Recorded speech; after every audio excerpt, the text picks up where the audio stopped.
Hi everyone, my name is Umair and I'm an associate consultant at Akasis, where I help governments improve public health outcomes for citizens in the millions. Today I'm joined by Palak, Adi, and Harpreet, and we'll be delivering a presentation on improving mental health outcomes for graduate students at the University of Toronto. Over the last 6 years, several University of Toronto students have died by suicide, sparking protests across campus as well as the nation. This is because almost half of students face some sort of mental health problem, including depression, anxiety, suicide ideation, and self harm. These challenges, caused by academic pressures, social media influence, and financial stress, lead to outcomes such as academic decline, social withdrawal, and impaired career development, completely ruining graduate students' experiences. And the reason for this is that although mental health resources are available at the university, they are not adequately prepared to address the unique concerns of graduate students. And to dissect this, today we'll be discussing four major areas that are existing resources for mental health, a diagnostic survey that should be conducting, benchmarking against other universities, and ideas for application revamp and improving demand.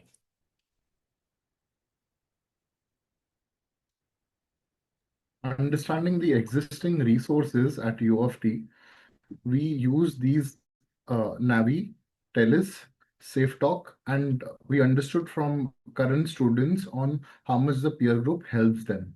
So after going through all of them, being at a remote location from U of T currently, we particularly use the TELUS app in detail. So we understood how does this app particularly work. This was launched by U of T for its students in March of 2019. And after analyzing the number of downloads, the views on YouTube, and getting some feedback from the local students, we understood that hardly any number of students out of the 22,000 grad students at the university particularly use this app. So TELUS is a very interesting app. We ourselves used it during one of the weekends late in the night, and its 24/7 professional counseling was there on time. Over and above, it was a multilingual support, and it also offered us some amazing self-assessment tools that tells us that the app is decent enough in itself. Then we further suggest to do a diagnostic survey where our idea is to analyze how many students are aware about these student mental health resources, how many know what all resources are there and how they can be used for, how many move forward and use these resources, and what was the outcome of them using this and what impact had it had on the grad students.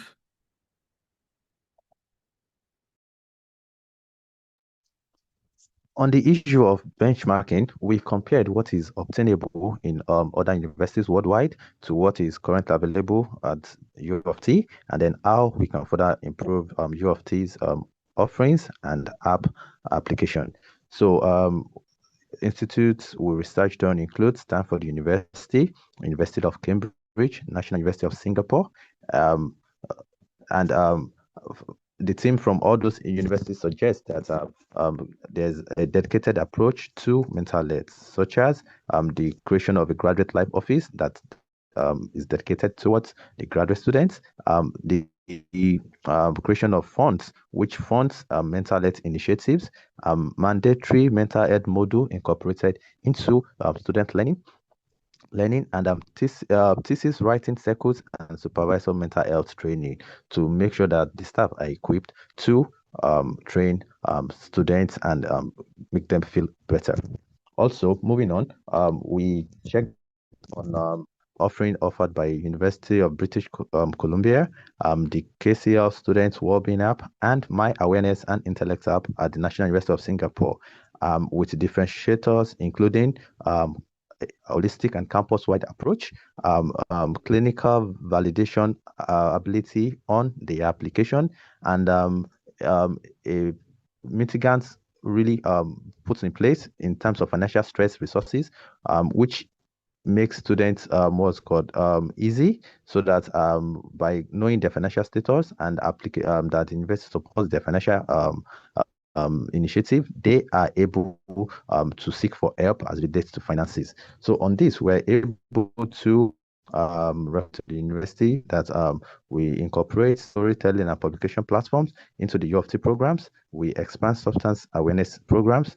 Curriculum workshop should be more proactive and not reactive, and the creation of wellness fund programs.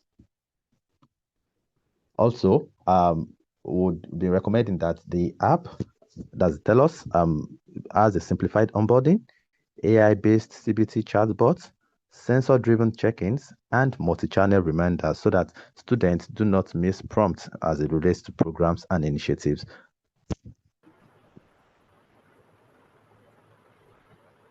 With these opportunities in mind, we are planning to build a community-driven activities program as well. We are planning to recruit ambassadors so that they are prepared on mental well-being. We are planning to host monthly challenges where people will engage better and in the community itself. We are planning to include a major event during the orientation week with live app demos to drive participation. We also want to integrate this with the existing system and ensure stability. We want to embed our TELUS application into the existing the TELUS app link into the existing information and departments.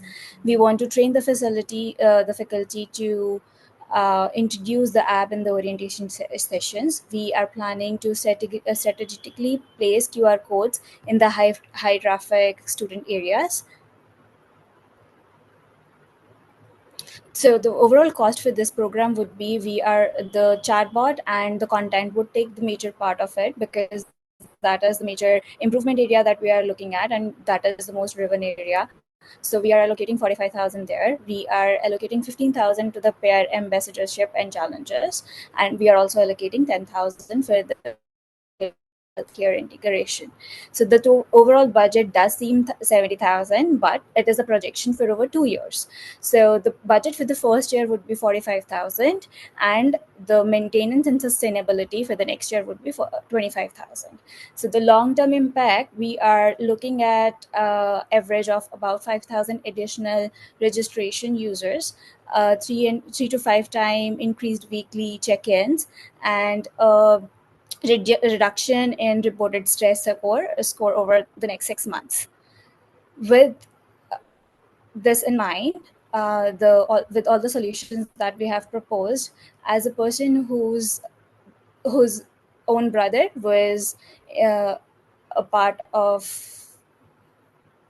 whose own brother was under a severe mental health condition and was in Canada and lacked support and everything, I I strongly recommend that we build a very resilient community, which includes scalable and inclusive opportunities for everyone to explore mental health issues.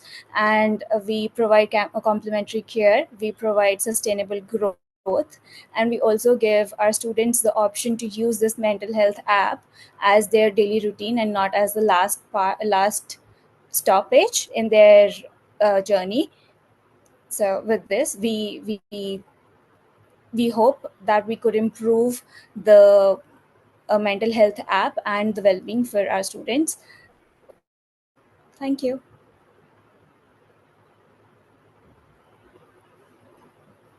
So